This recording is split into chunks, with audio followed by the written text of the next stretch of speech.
Once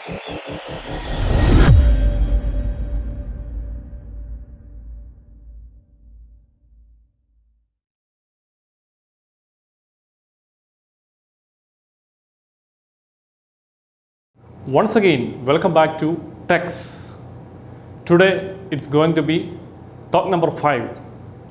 That is the end of season 1. So season 1 ending എന്ന് വെച്ചാൽ it's not the end. We consider this as the stepping stone for first step for a long run.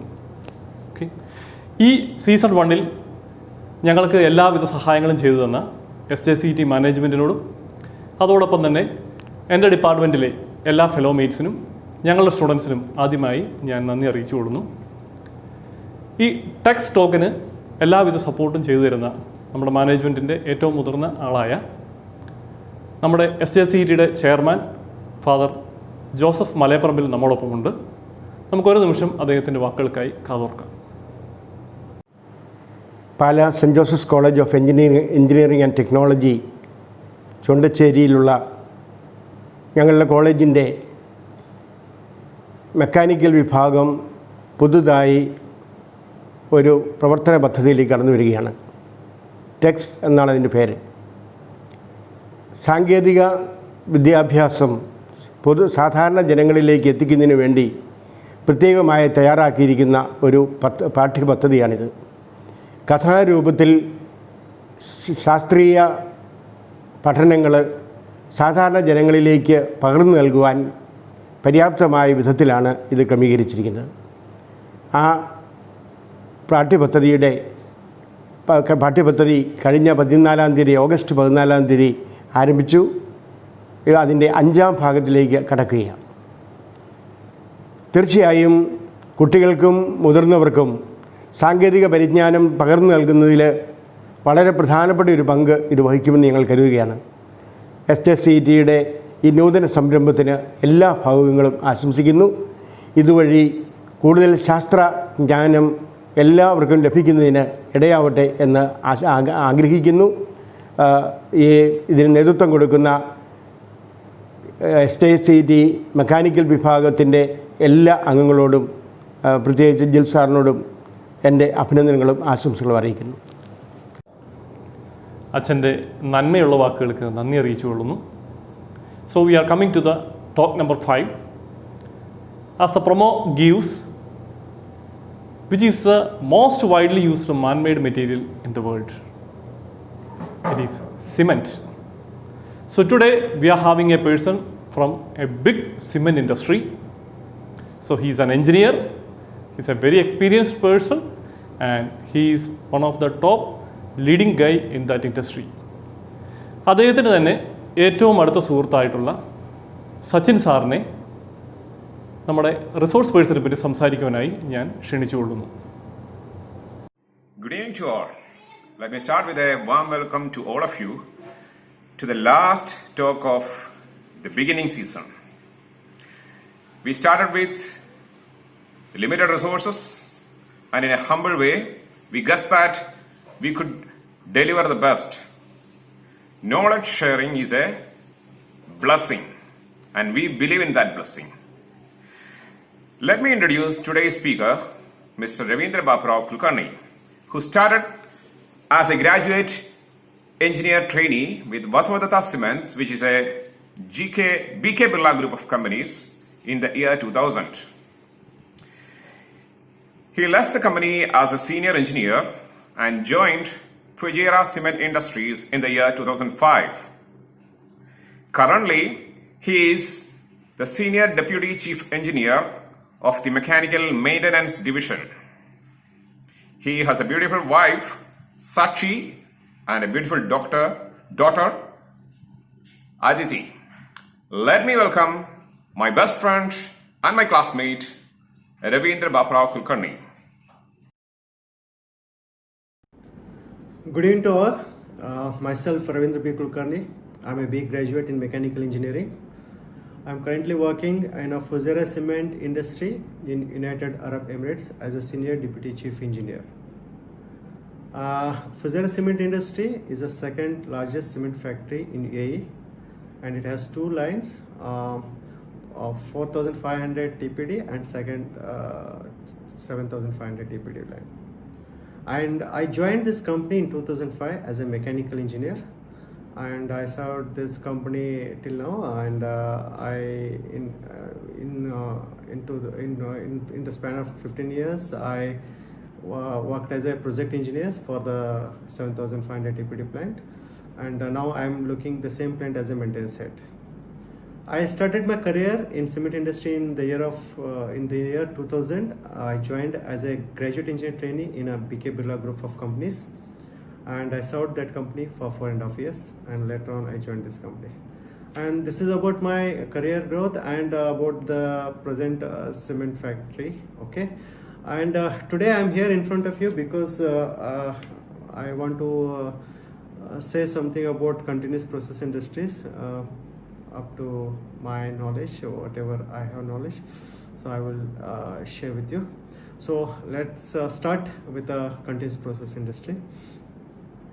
Continuous process industry is a production method used to manufacture or produce or process materials without any interruption. Materials, either dry bulk or fluids, that are being processed are continuously in motion, which are undergoing chemical reactions or subjected to a mechanical load or heat treatment. Continuously usually means operating 24 hours per day and 7 days per week with semi-annual or annual shutdowns. Some chemical plants runs even more than 1 year. Some plants runs even 2 years without any annual shutdowns. And some blast furnaces can run 4 to 10 years without any stoppage. So cement continuous process industries are many. Cement manufacturing process is one of the continuous process industry, and you can take an example of sugar factory, thermal power stations, and nuclear power stations, and iron factory. These are also continuous process industries. And I'm having a solid experience of 20 years in cement industry, and I'm familiar with some of Krupp Polishes, and because I worked earlier plant and present working plant are both were built by Krupp Polishes, Germany. So I'm going to use their slides for the explanation, and all the plants means machineries. What I'm going to show in the slides belongs to Krupp Polishes, Germany. So the contents today's presentation is what is cement and how it is made, and the cement industry worldwide and India, and overview of cement plant.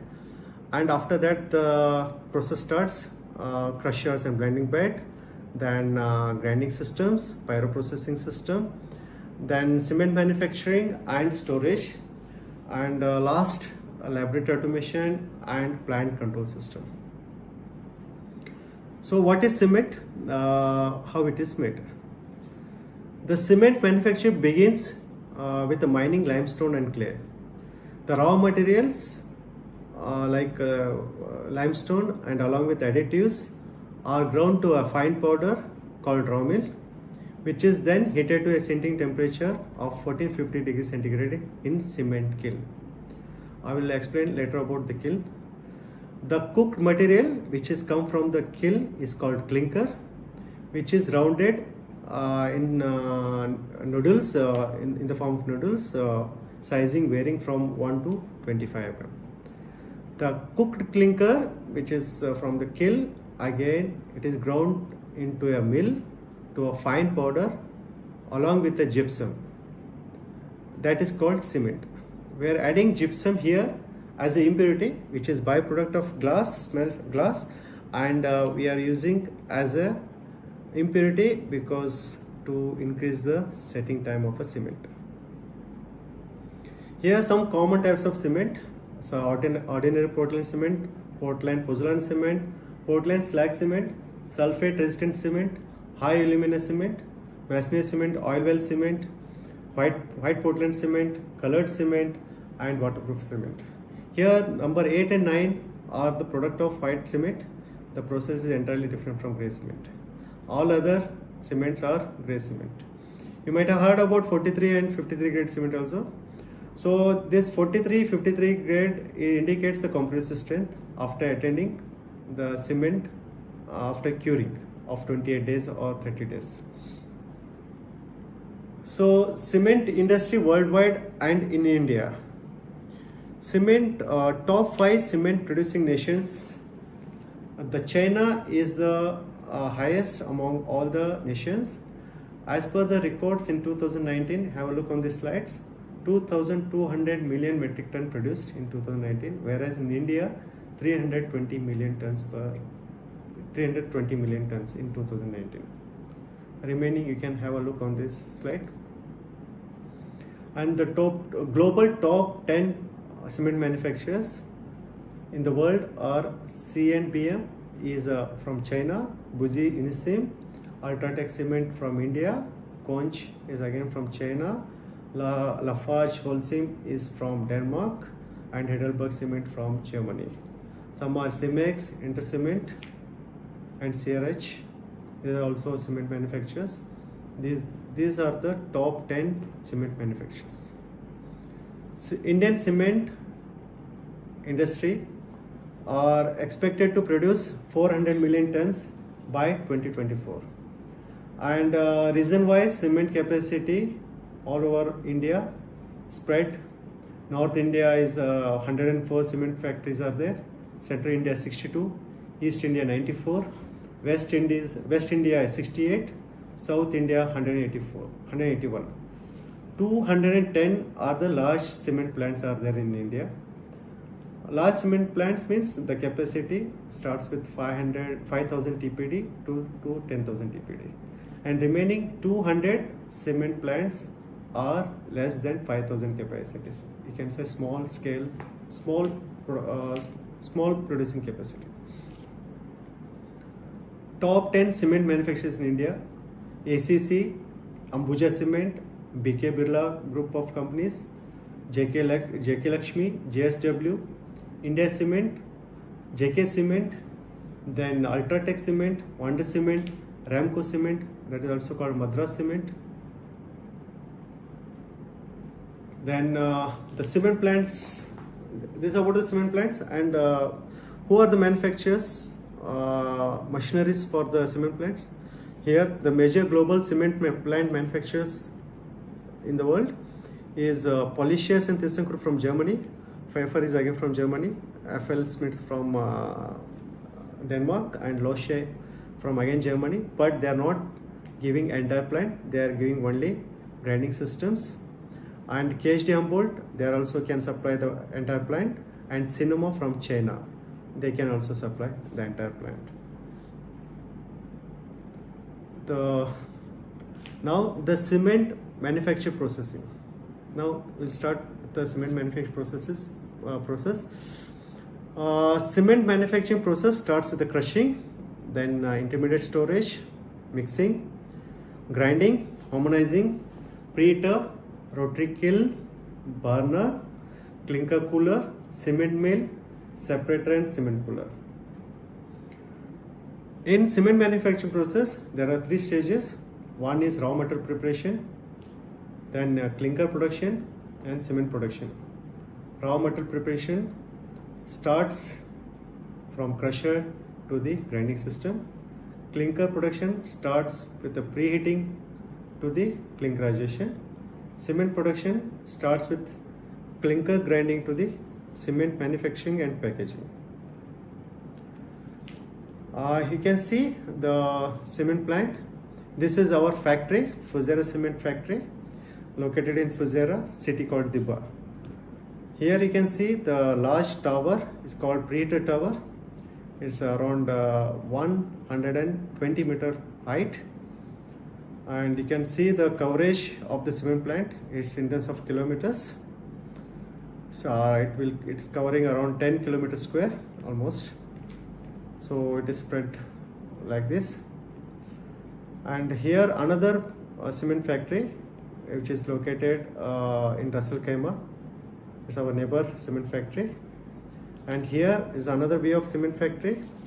Here you can see the brown color pipe it is called kill.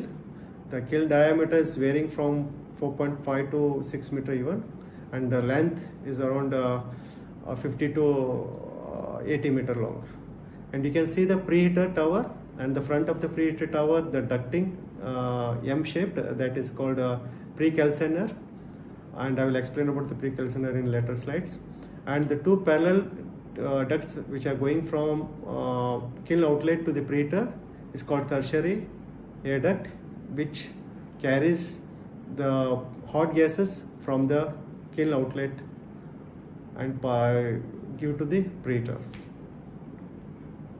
And here you can see the four identical cement plants in Egypt of same capacity in a single location. Now starts with the crusher and blending bed. This is the first phase of process. The raw materials available in mines is limestone, sandstone, clay, iron ore. And limestone is the major constituent in the cement manufacturing process. Usually all the cement plants are located nearer to the limestone quarry, because nearly 90 to 95% limestone is required for cement manufacturing.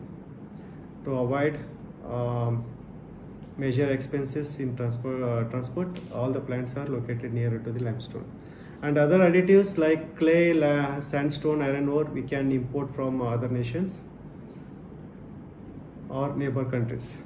Okay, starts with the crusher. What is the purpose of crusher in the cement plant? As you know, the mines, it's a mother earth, and we are blasting into the pieces, and the pieces are not in a uniform size. It varies from 0 to 1 meter cube or 2 meter cube size. It's a big boulder size. And the crushers, we are using to crusher to break down the sizes into a grain size, because the grain size is required for the proper blending. And we can name it as a main crusher for the limestone, and the additive crushers we can use for the secondary crusher, and depends upon the material comes in the form. If it is lumps, then we need a crusher, otherwise no need. If it comes in the grain size or powder, no need crusher. So main crusher is required to crush down the boulder size into a grain size. So that grain size again depends upon the mill design. So mill design is done with respect to the grain size of the crusher output. Okay. So next, there are different types of crushers. You can have a look on this slide. There are impact crusher, compound crusher, single shaft hammer crusher, double shaft hammer crusher, lower crusher, roll sizer, jaw crusher, then gyratory crusher. These crushers we can select depends upon the hardness of the limestone and availability of the material, whether it is in the form of lumps or it's in the boulders. We can select accordingly. So this is our crusher, Fujairah cement crusher, and there is a heavy civil foundation is there to fix this crusher, and we have a single rotor impact crusher. The crusher capacity in our plant is 12,000.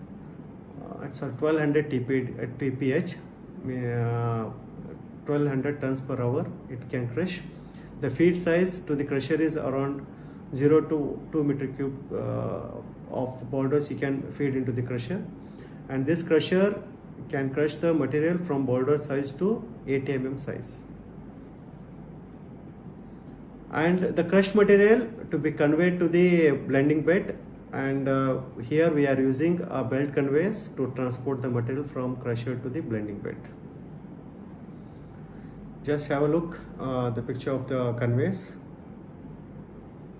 Here you can see the idlers and the belt which is carrying the material from one location to the another location. The blending beds, there are different types of blending beds. One is linear blending bed, another is circular blending bed, another one is storage, pit storage. This is an example of a longitudinal grinding bed. Here the stacker which travels on the rails, which stacks the material in a longitudinal way. This pile is called longitudinal stack pile. Here, after stacking the pile, we have to again shift the material from the stack to the bunkers, feed bunkers. So here we are using the equipment called reclaimer, and this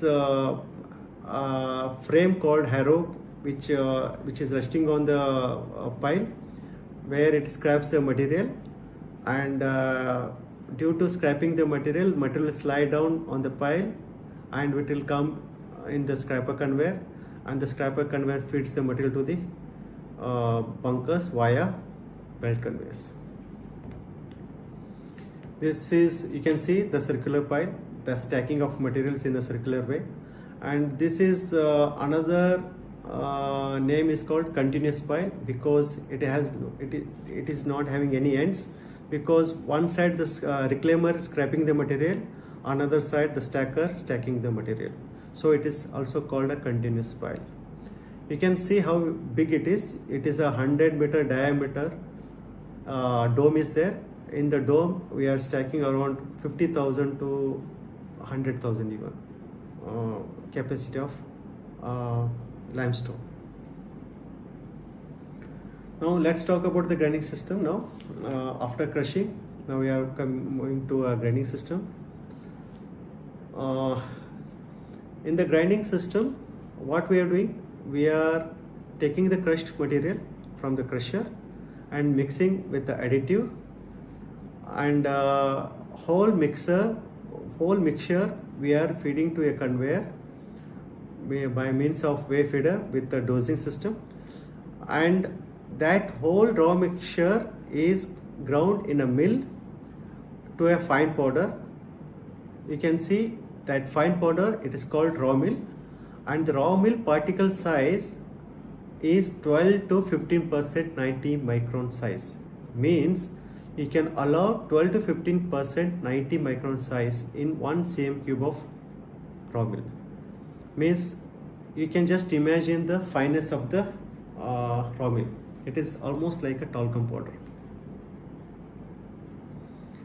In the grinding system, there are 3 different mills we are using for grinding the raw mix. One is high pressure grinding rolls, and second ball mills, then vertical roller mills. High pressure grinding rolls, it's also called polycomb, because the trade name in the polishers they used as a polycomb. Here you can see the isometric view of polycomb. There you can see feed upper, drive with a gearbox, then hydraulic unit, then grease lubrication unit. Here the actual photo of a polycomb. So you can see blue color is a gearbox, and movable rolling unit, which is mounted with the 2 heavy duty bearings, and there is a feed chute. Here you can see the vertical feed chute which guides the material, and there is one fixed roller and there is one floating roller, and behind the floating roller there is a hydraulic cylinders. It is operated by a hydraulic system, and we are maintaining the gap between the rollers, that is called zero gap or grinding gap. Here how the material will crush or ground, you can see here. The material fed between the 2 rollers with a guided chute, and fixed roller and the floating roller. In between the material is fed, and there is a grinding force to the floating roller by means of hydraulic system. We are giving a pressure up to 150 bar to press the material. So due to impact and the compaction, the material will ground each other and forms in terms of cakes, and this discharged material will again conveyed through a bucket elevators. This is a vertical conveying system. So the bucket elevator carries the material and fed into the separator, and in the separator again the finer will be separated, and the coarse again it will feed back to the mills. I will explain later in the slides about the separator. Here the vertical roller mills, there are two types of vertical roller mills, Doral and quadrupole. Here the actual photos of Doral mill, here the graphic view of Doral mill. Here the actual photos of quadrupole. Here 4 rollers are using, so that's why it is called quadrupole. You can see how big rollers are there. It's around 3 meter diameter, weighing around 20 tons each. And the grinding table, the person who is sitting on the grinding table is around 6 meter to 8 meter diameter. It depends upon the mill capacity. Our mill capacity is 580 tons per hour. Our roller die is 2.7 and the grinding table is 5.7. See here the milling mechanism. Here what happened, the grinding table is rotated by a gearbox and the rollers are stationary initially. When the metal bed forms between the roller and the grinding table, due to the friction between the roller and the grinding pressure, the roller rotates and the material is crushed between the grinding table and the roller. This crushed material again lifted by a induced draft fan via separator.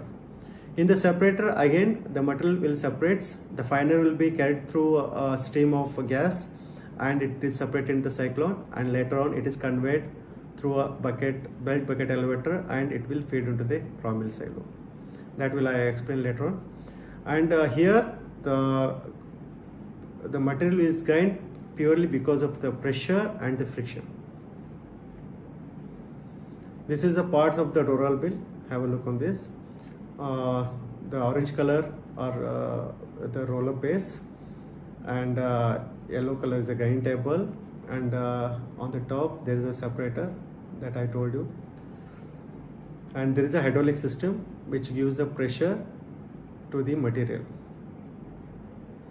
Similarly quadrupole, there are 4 rollers and the grinding table and roller hydraulic unit system and the drive unit. Now let's talk about the tube mills. Tube mills also called the horizontal mills, and there are different types of tube mills: single compartment, 2 compartment, ASF, double rotator. Single compartment mill usually made up of a higher grade steel mill shell, and the mill shell inside fitted with the high chrome liners, and inside the mill we have a ball charge. The ball is also made up of high chrome, and the size varying from 100 mm to 25 mm. In the single compartment we are adding the ball charge from 60 mm to 25 mm. Here the drive is a CombiFlex drive. It's a girth gear drive. You can see the drive and the feed metal inlet and the discharge diaphragm. This is a 2 compartment mill. Just we are adding 1 intermediate diaphragm to separate the ball charge, because in the first chamber is a ball charge is a higher size and second chamber is a smaller size. Why we are adding higher size and in first chamber, and why we are adding in second chamber smaller size, I will explain you later. And this mill is designed according to the feed size of the material. If the feed size is more, then it becomes a 2-chambered mill. If the feed size is less, if it is less than 6 mm, then it's a single-chambered mill. In the first chamber, what happens? In the first chamber, at 72 to 75% of critical speed, the higher size grinding media in chamber 1 follows the trajectory and impact action is created, which is useful for coarse grinding.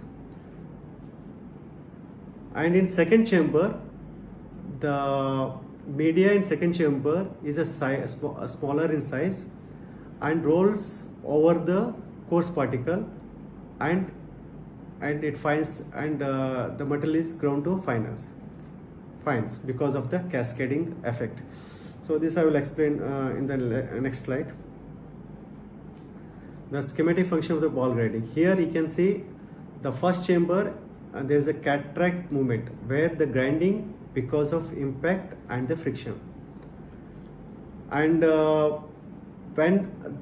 how it forms the impact? Because of the heavier size grinding media, and because of the it forms a trajectory movement, and while hitting each other, the balls, the metal comes between the balls and it will crushed. And in the second, and after that it is moved to second chamber via intermediate diaphragm, and intermediate diaphragm allows only 6 mm size to the second chamber, where the second chamber is having a cascading effect, and because of the friction the material is ground to finer. And this is about a separator. I used this word before also. This is the cross-sectional view of a separator. Here you can see the red color, it's a dynamic rotor, it is rotating, whereas the green color, it's a static separator. And the duct which carries the material from the mill, it's having laminar flow. So when it comes to dynamic separator, in the dynamic separator, the material is fed from the top, where material is dispersed on the dynamic separator, and due to centrifugal force, the material, heavier particle, hits the static plate and goes back to the mill. Finer will carried by the stream of air, and again it will get into a cyclone, where in cyclone it separated and collected at the bottom, and it will transport to a cement silos via belt bucket elevator. This is about the separator. In this separator you can maintain the residue of 90 micron, or for the cement there is a 45 micron, and in coal, for the polarized coal, you have to maintain that also 45 micron to increase the burnability. So here the separator is common device for all the mills for separating the coarser and finer particles. Now let's start the pyroprocessing system. It's the heart of the cement plant. In this processing system, preheating, calcining, burning and storage. Typical pyroprocessing section. Here you can see the tower, it's called preheater, and the brown color it's called kiln, and the length of the kiln and diameter of the kiln vary with respect to the plant capacity. Here in the pyroprocessing, usually there are 4 zones. One is calcination zone, one is transition zone, and third is burning zone, and fourth is cooling zone. In calcination zone, what happened? The ground fine raw material, which is 12 to 15% 90 micron residue material, is fed into the preheater from the preheater by means of belt bucket elevator on the top of the preheater, and the hot gases from the kiln inlet and the kiln outlet where the burner is installed. I will explain you later in the next slide. The hot gases, which is from the tertiary duct and from the kiln inlet, will induced by a fan called ID fan, and the gas which travels from kiln inlet to the preheater top. Whereas the the material which we are feeding from top to bottom. So there is a counterflow. So with the counterflow, there is a maximum heat transfer takes place between the gas to solid. So, and this preheater, it is called a suspended preheater also, because the material is always suspended for the fraction of seconds to achieve the maximum heat transfer. Here almost 95 to 97% calcination is completed. So almost all the reactions, pre-reactions taking place in this preheater, and when it enters to the kiln, there is a transition zone. In the transition zone, what happened? There's an exothermic reaction. In the exothermic reaction, the metal starts melting. When the metal starts melting and kiln is rotating with a certain RPM, due to the rotation of the kiln, the molten stage material again forms the nodules, small nodules formation will be there. And when it passes as soon as it passes the burning zone, the 100% calcination process is completed. The molten stage of material is converted into nodules, and then after that the cooling zone starts. When the cooling zone starts, then there is an endothermic reactions, then where the cooling takes place. So here the nodules formation will be done because of rotation of the kiln. So this is a preheater. Here you can see the how the preheater works here. The M shaped is called the calciner. Here as I explained before, gas and solid heat transfer takes place in each of the cyclone stage. There are 6 stages of cyclone, and in all stages there is a counterflow, and again in the cyclone there is a separation of gas and solid. Main function of the calciner is decarbonation of raw meal and combustion of fuel, where we are putting one more fuel that is called pre-calciner burners, where we are heating up the gases and raw meal also to a certain temperature up to 800 to 900 degrees centigrade. Here in the cyclone, this is a cyclone stage function, where the raw meal from the top, which is fed into the gas duct. In the gas duct, because of the ID fan, there is a cyclonic effect in the cyclone, where the metals get separated, only the clean gas will go up. And this is a rotary kiln. This is usually it is called a furnace. It's a rotating furnace, and inside the kiln there is a refractory. And this is a 2-tier kiln. There is only 2 tires. There are 2 piers resting on the supporting rollers.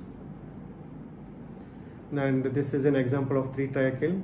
These are the parts of the kiln. Rotary kiln shell. It's a boiler quality steel, and it's varying with the thickness of 80 mm to 30 mm. And you can see the kiln inlet with the kiln inlet seal, and the tires with the fastening system. Then supporting roller stations, kiln longitudinal guide, rack and pinion drive, and kiln drive, kiln outlet with the kiln outlet seal, and clinker zone cooling outlet. This is an optional. See the actual photo of the kiln. These are the supporting rollers of the diameter around 2 meters. The kiln diameter is around 6 to 8 meters, depends upon the kiln capacity. And here the different types of kilns. One is splined kiln tire, another is floating kiln tire. In the splined kiln tire, the tires are fixed. In the floating tires kiln, the tires are floating a little bit. It's giving a slip. And the red color what you are seeing is a refractory. These are the floating tire parts. You can see the kiln tire, and there are pads and radial stop, axial stop tire. These are all design constraints, and this radial stop keeps the tire in to avoid radial movement, and axial stop to keep the kiln in a steady position to avoid any axial movement. And there is a kiln section, then the refractory lining. This is spline tire system. Here the tire fixing systems are different. Here the tire is fixed, it is not moving, and here the supporting rollers are having movements, so to maintain the uniform wear on both the supporting roller and the tire. And this is the girth gear. This is the girth gear is mounting on the kiln shell. They have welded the bridge plate, and over that they fix the girth gear. And the earlier one, the two tire kiln is the friction drives. There you don't have a girth gear system. Because of the friction, the kiln is rotating. So now the burners for the kilns. Here you can see the burner. This burner is fitted with coal pipeline as well as primary air pipeline. The primary air pipeline purpose of a primary air pipeline is to supply the oxygen for the combustion purpose.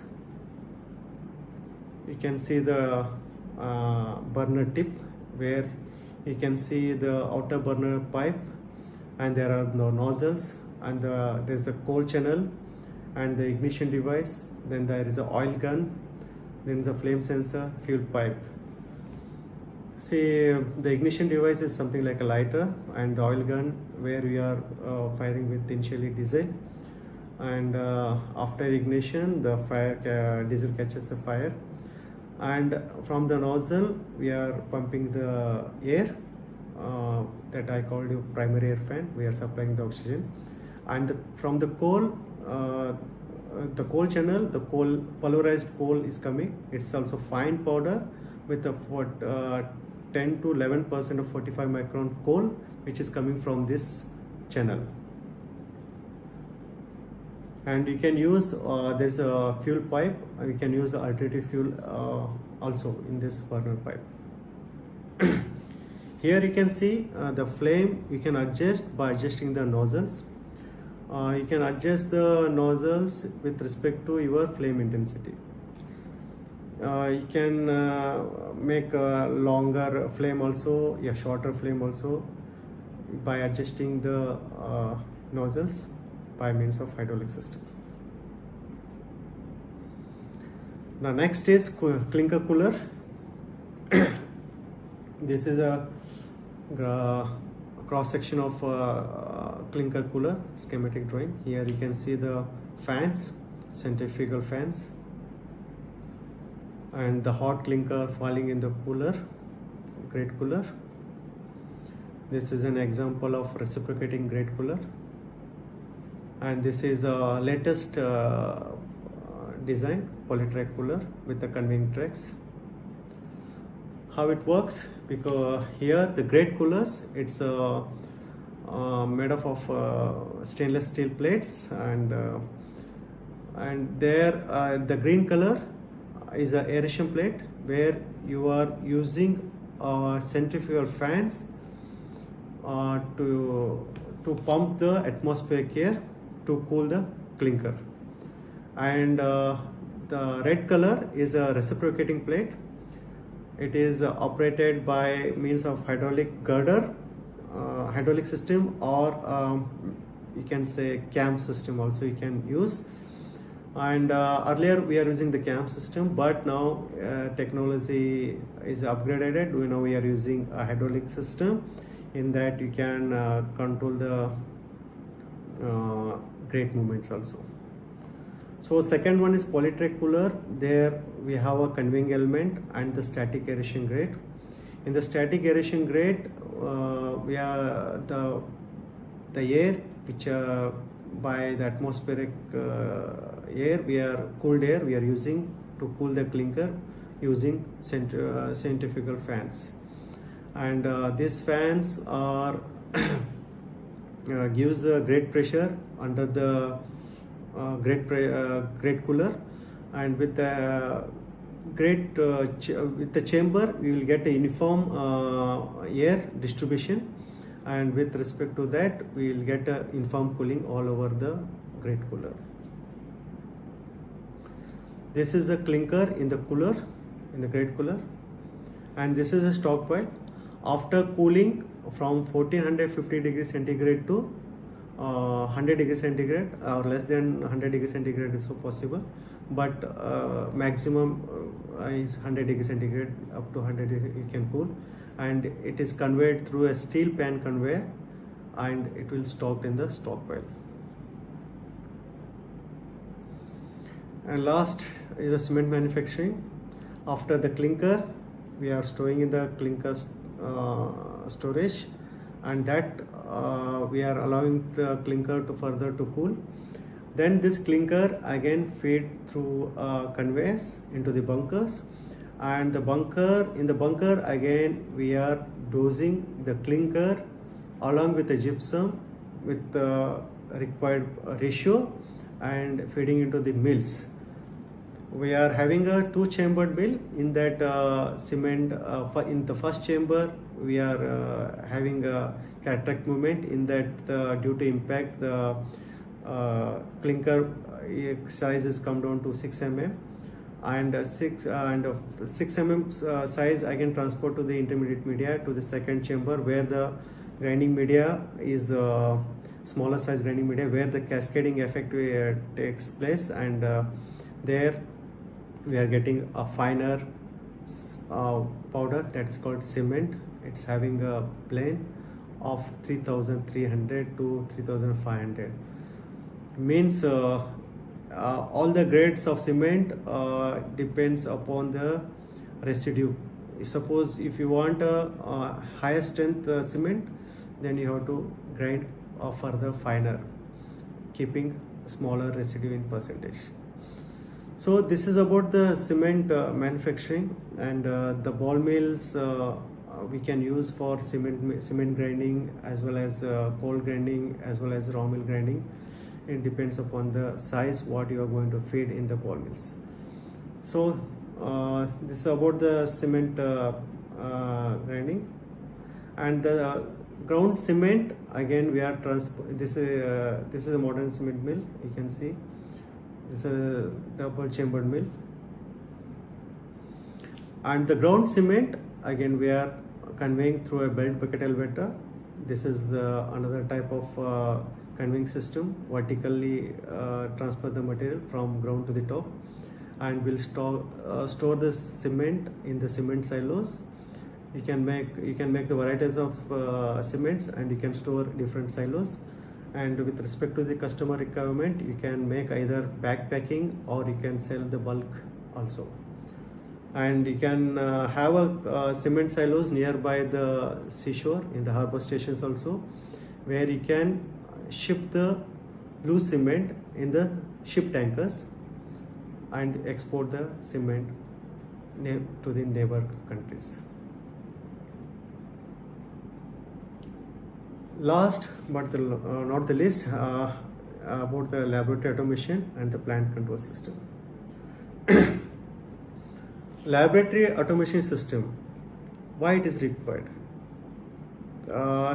In a cement process, from crusher to clinkerization up to cement manufacturing and packaging, we need hourly sample to test each material.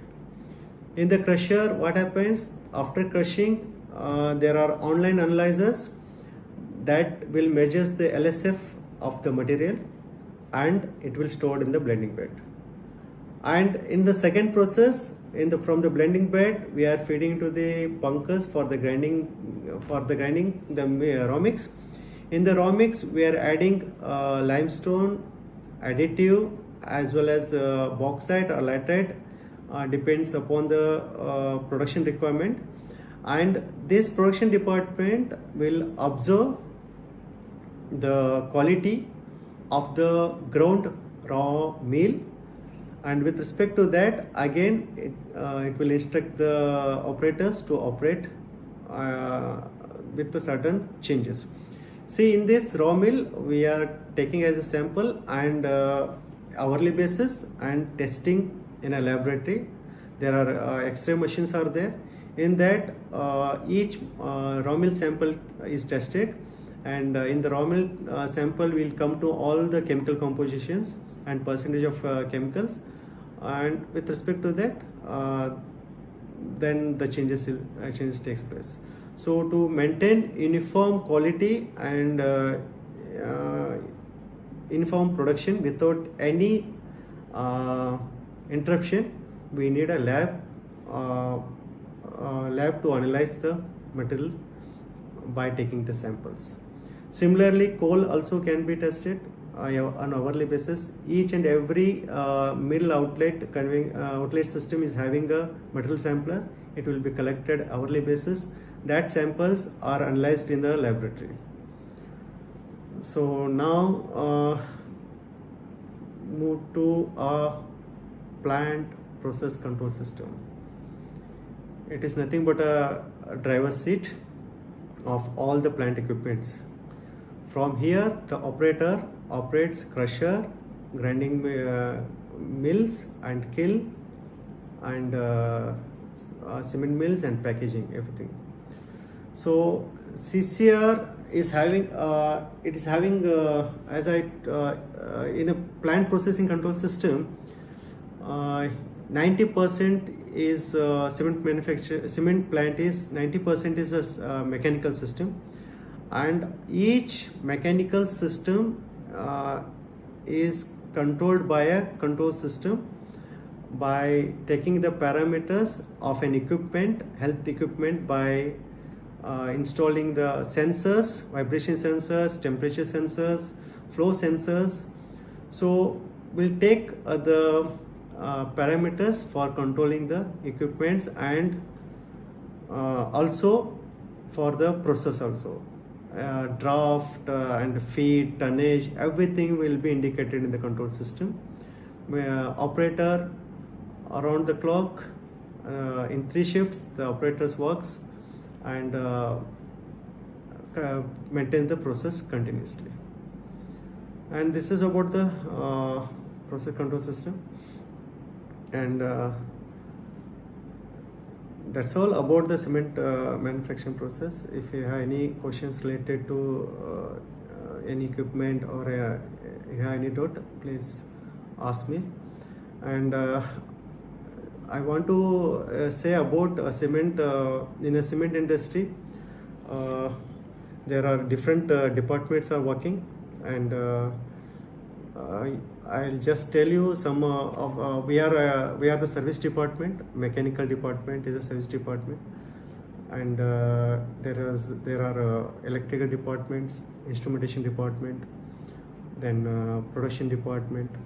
These are the 4 departments are actively involved in making the process continuous and without any interruption. And in a mechanical department, as I'm in the second position, I'm reporting to the works manager, and below me there are engineers working under as a section engineers, and there are shift engineers also. Mechanical shift engineer, electrical shift engineer, and process shift engineer also there. They will attend the problems as and when is needed by the production department to help the production to run smoothly. And I feel the cement industry is a little bit hard working, but it's some kind of you can say some kind of leverage jobs, you can say, but not always. It is as if the plant problems comes, then only it's a leverage jobs. But as an engineer, you can only make a planning of equipment schedule maintenance, as well as plant maintenance and predictive maintenance. So these are all departments comes under mechanical, and in mechanical also utilities comes like compressors, pumps also as a department comes under utility department. So So basically, it's a challenging job and interesting job, but uh, it's a 24/7 job. So thank you.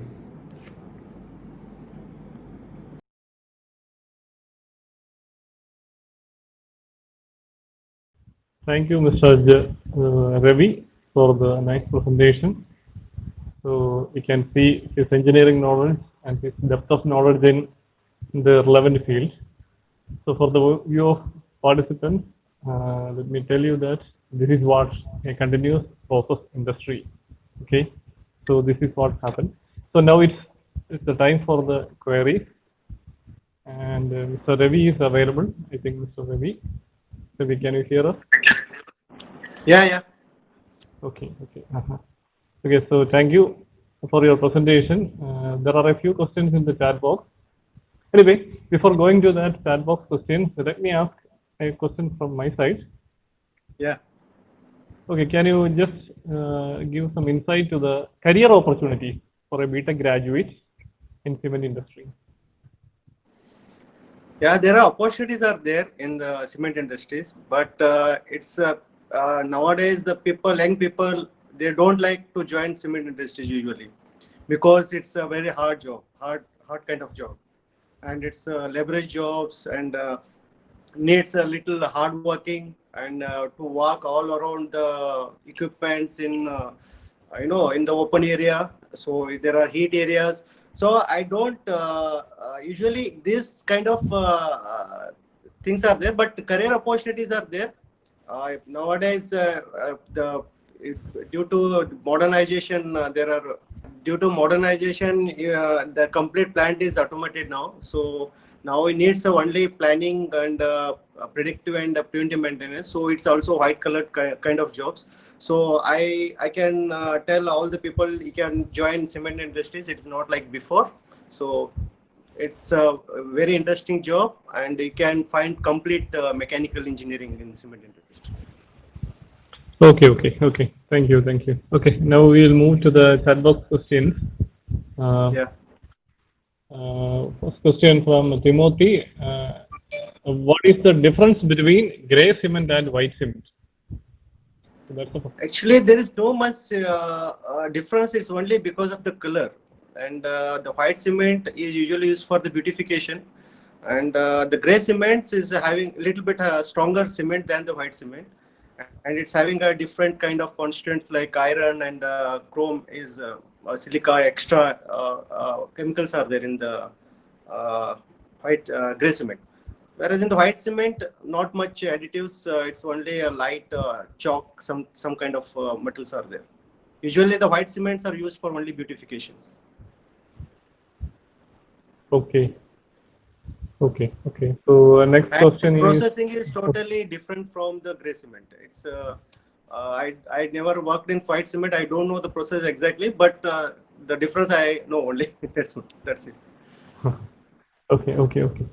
So next is from Jameson. What are the different grades of cement? There are many grades. There are many grades. So it depends upon the company what grades are manufacturing. Example, our company is producing ordinary Portland cement and 53 grade, 43 in India it is called 43, 53 grade. And it totally depends upon the blend size, what you are maintaining in the final stage of cement grinding. Okay. So that's all from the queries from the chat box. For the information of the participants, let me tell you that Mr. Ravi is joined from the UAE. He is present. He's joined from the starting of this presentation onwards. So if anyone having any queries, we will have it. We will wind up the session by this time, this point. So thank you, Mr.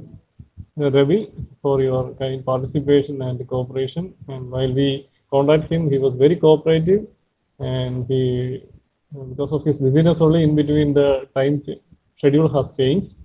Anyway, thank you, sir, and be in contact. Okay. Okay, thank you very much. So towards the participants, so this is the end of the season 1 of TEX, and As I mentioned in the starting, so this is the first step to the long run. So we will see in the next tech season within very short period. Okay. Thank you all. Okay, Thank you very much. thank you.